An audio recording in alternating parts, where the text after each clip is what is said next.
in my pocket spot. Yeah, that's babe, need you every day. You like my oxygen, make it seem like the barging down. Το είδες καλά? Mercedes S-Class, από τις πιο γρήγορες εκδόσεις, AMG S63 E Performance. Έλα να σου δείξω τι κάναμε εδώ πέρα. Αντιλιακή μεμβράνη στο παμπρίζ, περιμετρικά, σε διάφορες σκουρότητες βάλαμε βέβαια. Εννοείται ότι είναι κεραμικές αντιλιακές μεμβράνες, απόλυτη προστασία από όλες τις ακτινοβολίες UV, IR και αποβολή θερμότητας. Εργοστασιακό χρώμα, φασιμί γυαλιστερό. Σε άλλους μπορεί να έλεγαν ότι θύμισαν και ταξί αγοραίο. Είπαμε να του δώσουμε αυτό που έπρεπε και το πήρε μόνο με αυτή την απόχρωση. Grey Gunmetal της Avery.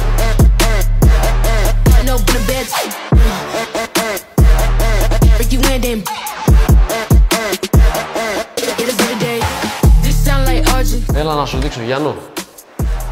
Έλα. Γιατί δεν σταματάμε εδώ. Έλα. Κοίτα τι θα ακολουθήσει. Δυνατό μοντέλο. Θα κάνουμε μια παραφορά χρώματος και κεραμική επίστρωση και θα πάμε για 7 ετία αυτή τη στιγμή.